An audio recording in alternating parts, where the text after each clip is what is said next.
तो दोस्तों स्वागत है आज के व्लॉग में। और काफ़ी दिनों पहले जो है ना मैंने एक व्लॉग बनाया था आयरलैंड के नेगेटिव पॉइंट्स के बारे में। और लोगों ने बोला यार आप तो नेगेटिव पॉइंट्स ही बता रहे हो, आप हमें डिस्करेज कर रहे हो आयरलैंड आने से। तो एक तो कमेंट था कि यार कोई बोलता है अमेरिका मत आओ, कोई बोलता है कनाडा मत आओ, और आप तो कहते हो अब आयरलैंड मत आओ। अब जाएँ कहाँ, युगांडा जाएँ क्या?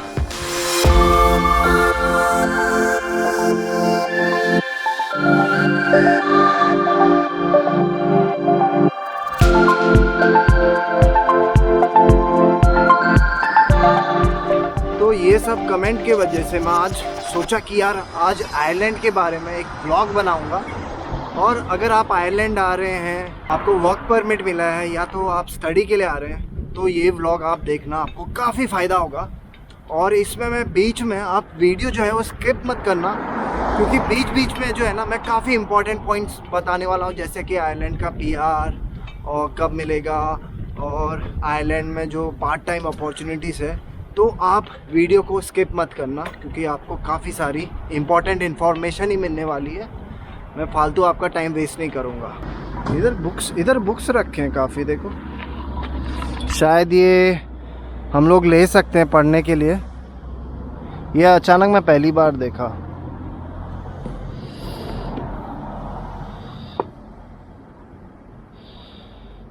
ये देखिए काफ़ी सारे बुक्स हैं, अगर किसी को लेने हो तो यहाँ ऐसे रखे हैं। ये देखिए ये भी फ़ायदे हैं, मैं पहली बार देखा ऐसे बुक्स रखे हैं। तो अभी बाहर ट्रैफिक की आवाज़ काफ़ी थी, इसलिए मुझे पार्क में व्लॉग बनाना काफ़ी पसंद है। तो अब शुरुआत करते हैं आयरलैंड के पहले पॉजिटिव पॉइंट से। तो दोस्तों अगर आपका सपना है कि आप यूरोप में जाना चाहते हैं, यूरोप में पढ़ाई करना चाहते हैं, तो जर्मनी और अलग अलग कंट्री है वहाँ आप जा सकते हैं। लेकिन एक प्रॉब्लम ये है ना, बाकी कंट्रीज़ में ना आयरलैंड के अलावा यूरोप में आपको वहाँ के रीजनल लैंग्वेज जो होते हैं ना वो सीखनी पड़ती है, और वो आपको आनी चाहिए। जैसे जर्मन काफ़ी इम्पॉर्टेंट है जर्मनी के लिए। अगर आप काम के लिए भी जा रहे हैं आपको जर्मन लैंग्वेज आनी ही चाहिए। तो लेकिन आयरलैंड में ऐसा नहीं है।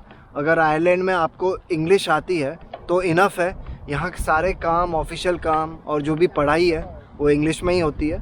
और ये एक ईज़ी हो जाता है इंडियंस के लिए, क्योंकि इंडिया में इंग्लिश बोली जाती है और फिर आयरलैंड में आना इजी हो जाता है। ये था पहला पॉइंट।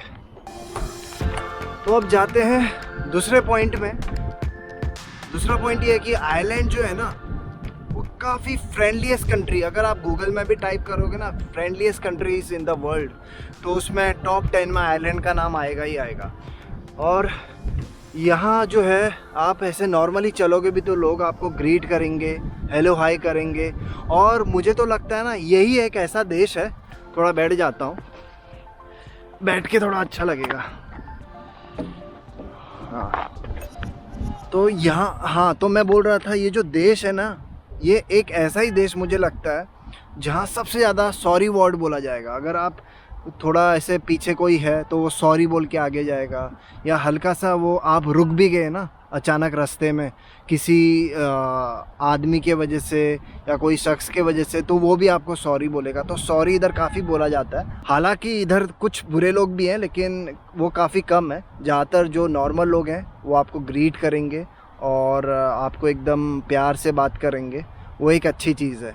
यहाँ ज़्यादा चिल्लाते नहीं हैं, एकदम रफ़ ऐसा बात नहीं करते। जैसे कि मैं सर्बिया में गया था, वहाँ लोग काफ़ी रफ़ थे, लेकिन यहाँ एकदम पोलाइट वे में आपसे बात करेंगे। तीसरा आयरलैंड का पॉजिटिव पॉइंट ये है कि ये टेक कंपनीज़ का कैपिटल है। तो यहाँ काफ़ी सारी कंपनीज़ हैं, जैसे कि गूगल हो गई, माइक्रोसॉफ्ट हो गई, और काफ़ी सारी वर्ल्ड की जो नामचीन कंपनी है ना उसके हेडक्वार्टर्स हैं आयरलैंड में। और जैसे गूगल हो गया और दूसरी बड़ी कंपनीज़ होगी ना, उनके यूरोपियन जो हेडक्वार्टर्स है ना वो आयरलैंड में ही है। तो यहाँ काफ़ी सारी जो है आईटी अपॉर्चुनिटीज़ है। अगर आप आईटी से बिलोंग करते हो तो यहाँ 1-2 साल के एक्सपीरियंस में, हालांकि फ्रेशर्स को भी, जैसे कि डेटा एनालिटिक्स में अगर आप फ्रेशर हो या बाकी कोई फील्ड में, तो आपको इजीली जॉब मिल जाती है। तो अगर आप आईटी से रिलेटेड हो तो आपका जो डेस्टिनेशन है उसमें से आइलैंड टॉप लिस्ट में होना चाहिए।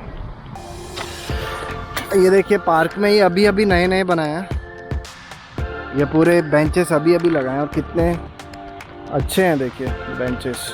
सामने वाटरफॉल है।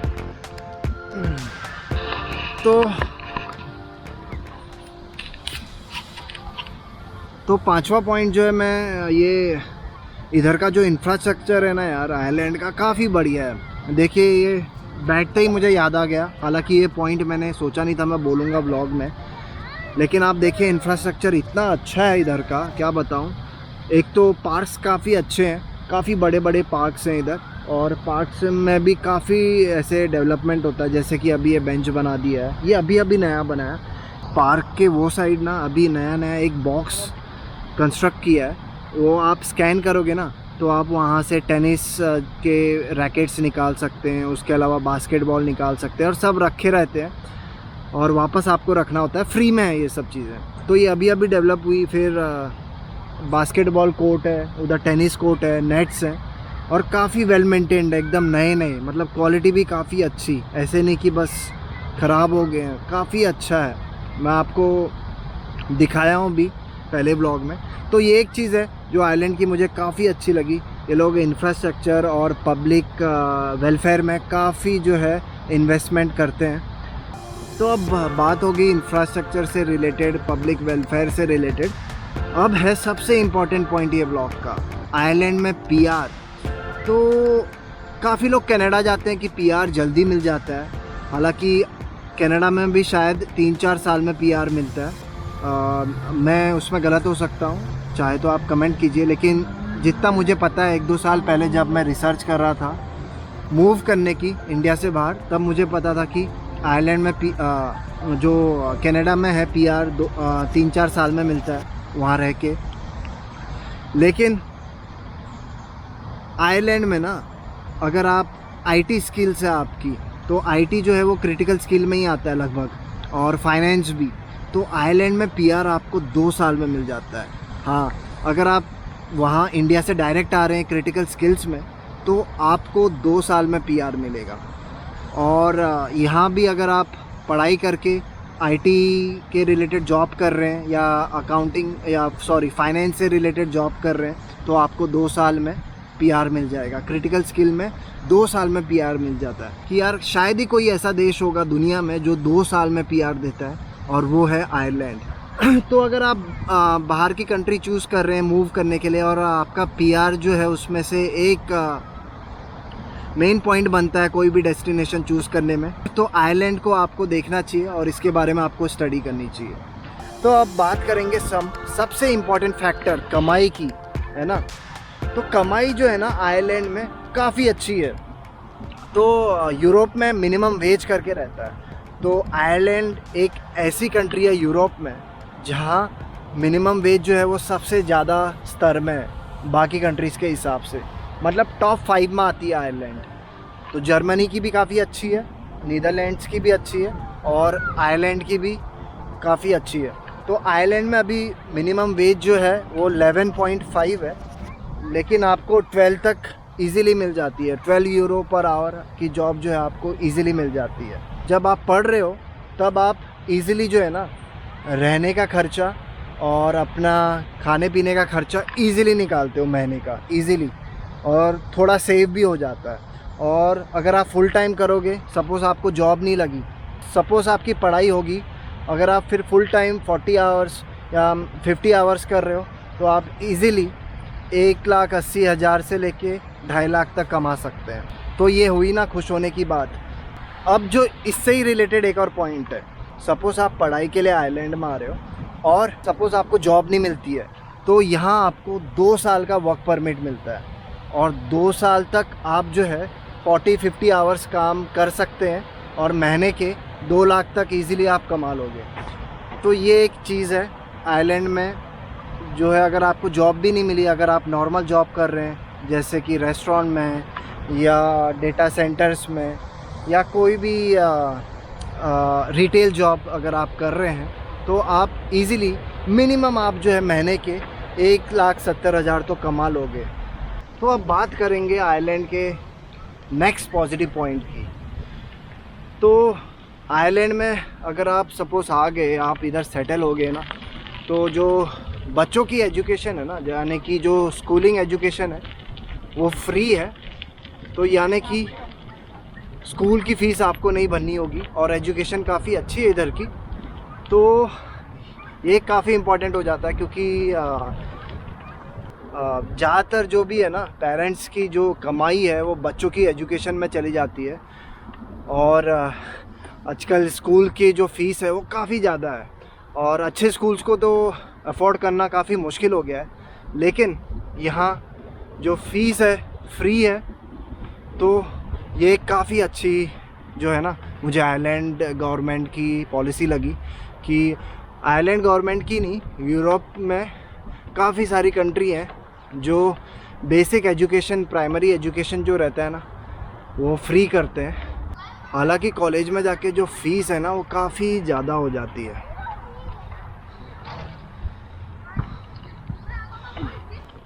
तो फाइनल पॉइंट, अगर आप कोई ऐसी कंट्री में जाना चाहते हैं जहाँ भीड़ कम हो, पॉपुलेशन कम हो और ज़्यादा क्राउड ना हो और सबसे बेस्ट चीज़ पोल्यूशन फ्री हो, तो आयरलैंड एक ऐसा डेस्टिनेशन है जहाँ आपको पोल्यूशन कम से कम मिलेगा।